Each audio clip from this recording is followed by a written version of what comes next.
I think anyone that's played Cave Story will agree it's a pretty good game. One of the best elements about it is the story. It's entirely self-contained, and even though there's elements of fiction such as magic and odd creatures, it does make pretty good narrative sense. It makes its own rules and sticks to them. There are no moments of lazy story writing that I can think of. However, there is one part of the story that does seem out of place, and it always has for me. After you defeat the undead core and make your way to the Bloodstained sanctuary, you find Curly already there. How is Curly already there? We see Curly last in the plantation area. I think this is the time where the story gives you clues as to what happened, but doesn't outright tell you. So how did Curly get there?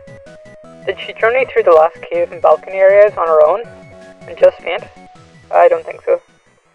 Let's rewind back quite a bit. More. That'll do. Cave Story has an ensemble cast. It's not just about Quote and his journey throughout the island. There are other characters interacting with each other with their own drives and goals.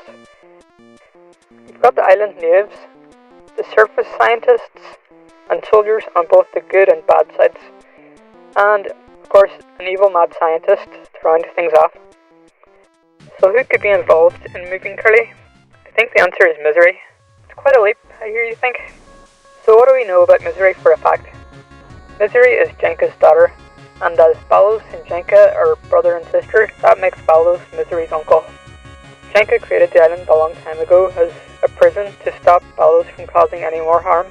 To Misery, the island is home. It's all she's ever known, and it's where her entire family lives. In fact, she's one of the only main characters to stay on the island after the story ends. So sometime about a decade ago, before Cave Story begins, something went pretty badly wrong for Misery, as she fell under the curse of the demon crown. She presumably was not happy with this, especially as it was her idea to create the crown in the first place.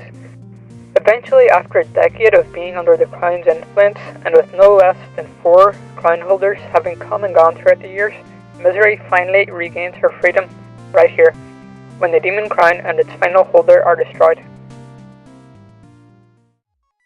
Misery knows that even though the crown is destroyed, as long as Balos remains alive, there is still the potential for another demon crown to be made, and for her to lose her free will all over again. To make matters worse, the undead core has been destroyed, and the island is falling towards the ground, and destroying Balos is the only way to save it. Misery needs Balos wiped out, so why doesn't she do it herself? Well, very likely she just wasn't strong enough to defeat him in the first place. But fortunately for her, there is someone nearby who has just proven himself to be stronger than her. In fact, he seems like the strongest person on the island. Misery likely would have also wanted to avoid killing her own uncle, as this could have damaged her relationship with Jenka, her mother, who went to such extreme limits to keep Balos alive in the first place all this time. So here's what I think happened. Right after the battle with the undead core, Quote and Sue recover, but Misery is nowhere to be seen. The only possibility is that she's recovered first. Misery knows that the 2 robots will stand a better chance of succeeding together, so she sets about to make that happen. She retrieves Curly and drops her where Quote will find her later. It's like Misery insurance. The area where Curly is found can't be reached by many other characters due to the hazardous spikes. Misery is among the characters who could reach this location due to her ability to teleport. In fact, not many are likely to know of the existence of the Bloodstained sanctuary to begin with. So Misery lets her plan proceed. Quote and Curly do what no one else could. They make it through the Bloodstained sanctuary, they raise hell, and face off against Balos and win.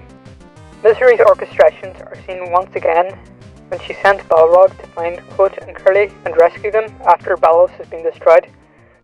Let me know what you think in the comments below. Thanks for watching. Bye.